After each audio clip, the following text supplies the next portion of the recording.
Hello everyone. आज का topic है ग्रामीण ऋणग्रस्तता, रूरल इंडेप्टनेस। ग्रामीण ऋणग्रस्तता ब्रिटिश प्रशासनिक पद्धति का प्रत्यक्ष प्रभाव था। ब्रिटिश कंपनी ने भारतीय कृषि का मौद्रीकरण कर दिया था।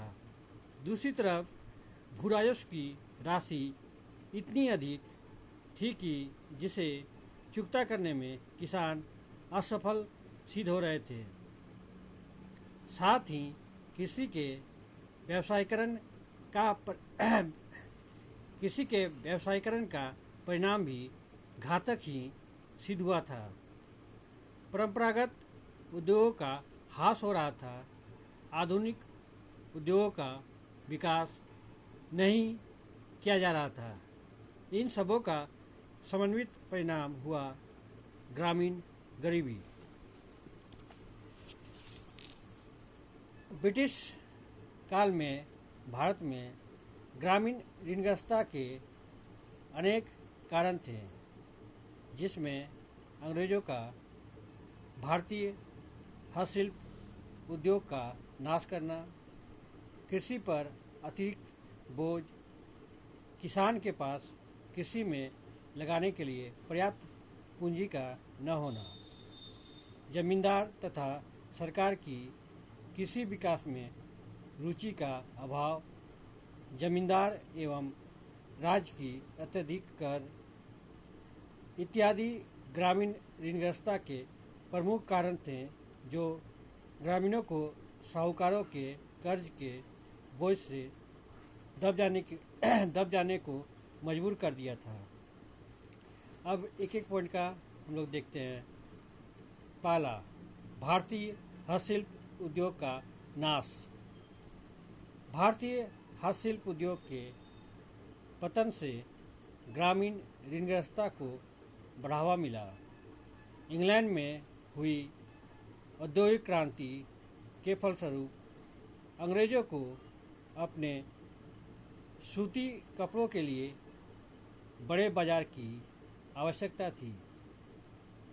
इस कारण वे यहाँ से कच्चा माल ले जाकर उससे उत्पादित माल को भारत में बेचने के उद्देश्य से भारतीय हस्तशिल्प उद्योग पर अनेक प्रतिबंध लगा दिए।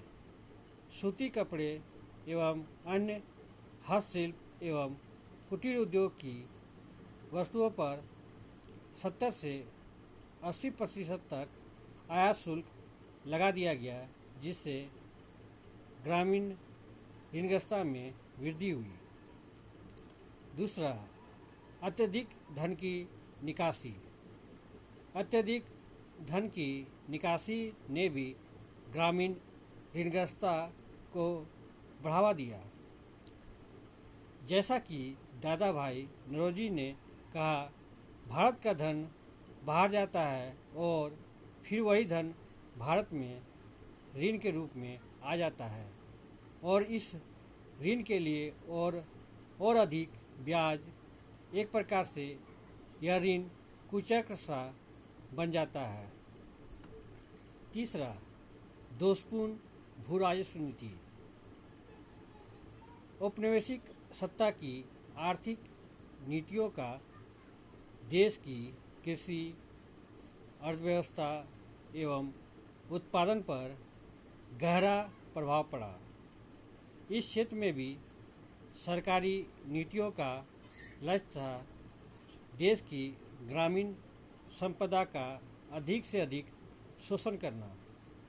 इस लक्ष्य की प्राप्ति के लिए देश की भू व्यवस्था में बुनियादी परिवर्तन किए गए। अस्थायी बंदोबस्त, रैयतवादी बंदोबस्त तथा महलवाड़ी बंदोबस्त के रूप में नई व्यवस्थाओं को लागू किया गया। लगान दर तथा वसूल की जाने वाली धनराशि को ज़्यादा से ज़्यादा रखा गया, जिससे ग्रामीण ऋणग्रस्तता को बढ़ावा मिला। नई भू व्यवस्था ने भूमि के निजी स्वामित्व को स्थापित किया तथा व्यक्तिगत व्यक्तिगत कर निर्धारण और अदायगी की परंपरा आरंभ की। भूमि को निजी संपत्ति बनाकर तथा उसके निजी तौर पर क्रय विक्रय को आरंभ करके इस व्यवस्था ने भूमि का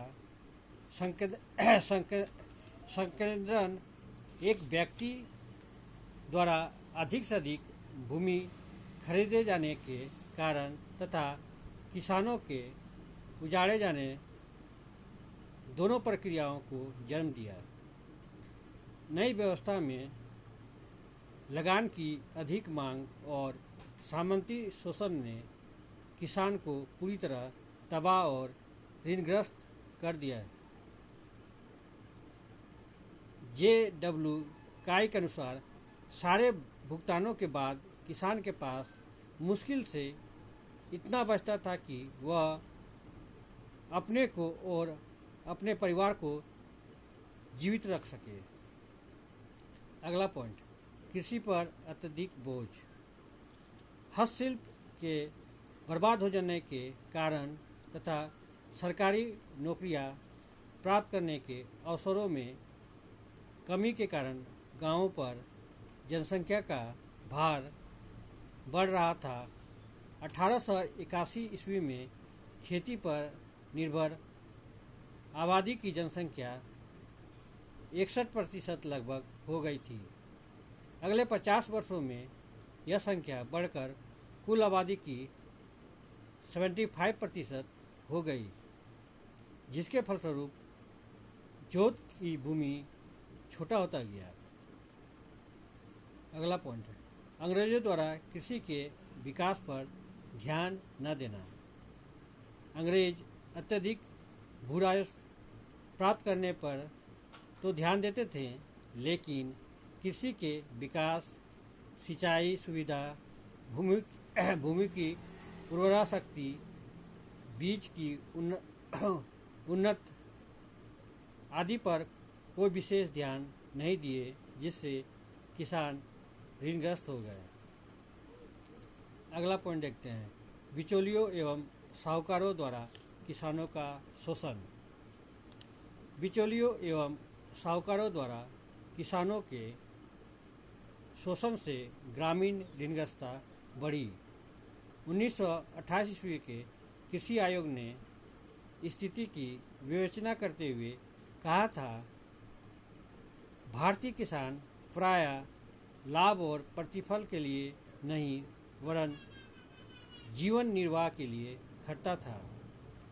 भूमि की अति संकुलता और जीवन निर्वाह के वैकल्पिक साधनों एवं अपनी दुर्दशा से बचने के उपायों की कमी, इन सब के कारण कहीं भी किसी भी शर्त पर फसल उगाने को किसान लाचार था। खाद्य सामग्री के लिए उस जमीन की जरूरत है और जमीन के लिए उसे महाजन की मिन्नत चिरौली करनी पड़ती है। यद्यपि जितनी उसकी चल अचल संपत्ति है, उससे अधिक उस पर महाजन का ऋण है। कहीं कहीं पर तो यह कृषि दास्ता पीढ़ी दर पीढ़ी चलती रहती थी।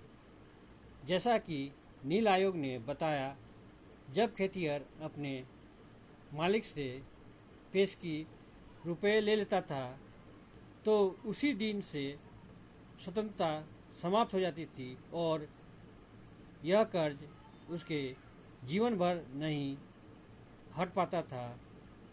उसके बेटे और पोतों को भी चुकाना पड़ता था। 1880 ईस्वी में फेफिन कमीशन ने अपनी रिपोर्ट में कहा था, 1/3 काश्तकार इतना अधिक ऋणग्रस्त हैं कि उनके लिए ऋण मुक्त होना संभव नहीं। लगभग 1/3 लोग और भी ऋण के चक्कर में हैं। यदि वे कभी भी अपने को इससे मुक्त कर लेने की स्थिति में हैं। 1943 ईस्वी में लिखते हुए वाडिया और मर्चेंट का मानना था, आज स्थिति यह है कि 80% किसान अपनी जोत के बल पर अपना कर्ज कभी नहीं चुका सकेंगे। बिचौलियों के कारण बढ़ी हुई कीमतों का लाभ किसानों को कम ही मिलता था, लेकिन घटी हुई कीमतों की हानि उन पर लाद दी जाती थी। 1920 के दशक में इस स्थिति ने भयंकर रूप ले लिया और ग्रामीण ऋणग्रस्तता विकराल रूप में सामने आई और इस कारण भारी पैमाने पर जमीन हस्तांतरित हो गई और गिरवी रखी गई। अगला पॉइंट देखते हैं 1929 की विश्व आर्थिक संकट। 1929 की विश्व आर्थिक संकट ने भी किसान की ऋणग्रस्तता को अधिक तीव्र गति से बढ़ाया। 1911 ईस्वी में एक आकलन के अनुसार ब्रिटिश भारत में किसान पर 300 करोड़ का कर्ज था। 1925 में एक दूसरे आकलन के अनुसार ऋण की राशि 600 करोड़ थी। बैंकिंग जांच कमेटी की रिपोर्ट में 1929 में ऋण राशि को 900 करोड़ रुपया बताया। एग्रीकल्चर क्रेडिट डिपार्टमेंट के अनुसार 1934 में यह राशि बढ़कर 1800 करोड़ हो गई। अगला पॉइंट देखते हैं किसानों पर इसके प्रभाव। कृषक श्रमिकों की संख्या में वृद्धि। किसानों के ऋणग्रस्त हो जाने के कारण कृषक श्रमिकों की संख्या में व्यापक परिवर्तन हुआ। बंगाल में 1921 और 1931 के मध्य खेत मजदूरों की संख्या में 50% वृद्धि हुई। इससे कुछ अधिक तीव्र गति से बढ़कर ब्रिटिश भारत में 1921 ईस्वी के 2 करोड़ 70 लाख खेत मजदूरों की तुलना में 1931 ईस्वी में खेत मजदूर 3 करोड़ 35 लाख हो गए। कृषि दास्ता का विकास। कृषि दास्ता का विकास किसान के पूरी तरह ऋणग्रस्त होकर साहूकार के शिकंजे में फंस जाने के कारण हुआ। 1928 ईस्वी के कृषि पर शाही आयोग ने अपनी रिपोर्ट में इस दास्ता का चित्र खींचा है। इनके अनुसार आर्थिक दास्ता किस हद तक पहुंच गई और साहूकारों की पकड़ कितनी मजबूत है, इसके 2 उदाहरण दिए जा सकते हैं। बिहार और उड़ीसा में कम्योटी नाम की प्रथा थी। यह व्यवहारतः कृषि दासों द्वारा खेती की प्रथा है। कमियां लोग अपने मालिक के बांधे हुए नौकर हैं। ऋण के मूल पर जो सूद आता है उसके एवज में उन्हें सारे मृत्योचित काम करने पड़ते हैं। रजनी पामदत्त ने कृषि पर निर्भर जनसंख्या के अप्रत्याशित वृद्धि को बताया है। 1891 में कृषि पर निर्भरता 61% थी। 1901 ईस्वी में बढ़कर 66% हो गई।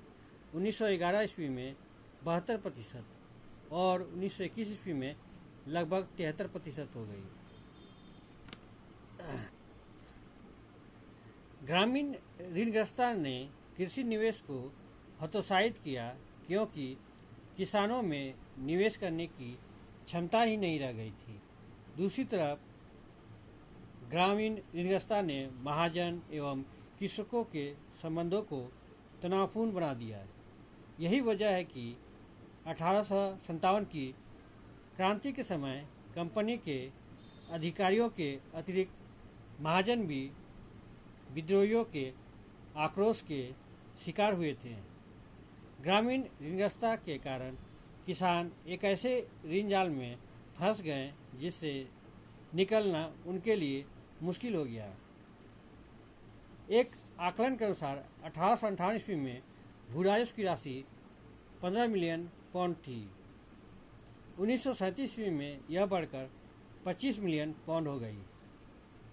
1888 के पश्चात ग्रामीण ऋणग्रस्तता में ज्यामितीय रूप से विस्तार हुआ। 1911 ईस्वी में यह 300 करोड़ थी, जबकि 1937 ईस्वी में यह बढ़कर 1800 करोड़ हो गई। सूद की दर भी न्यूनतम 12% से लेकर अधिकतम 300% हो गई। 1880 ईस्वी में वित्त आयोग ने यह आकलन प्रस्तुत किया कि 2/3 किसान ऋणग्रस्त हैं, जिनमें 1/3 बुरी तरह से ग्रस्त हैं। इन्हीं शब्दों के साथ मैं अपने टॉपिक को यहीं विराम देता हूँ। अगर आप लोग को इस टॉपिक संबंधित कोई भी प्रश्न पूछना हो तो आप कमेंट बॉक्स में जाके अपना प्रश्न पूछ सकते हैं। Thank you. जय हिंद।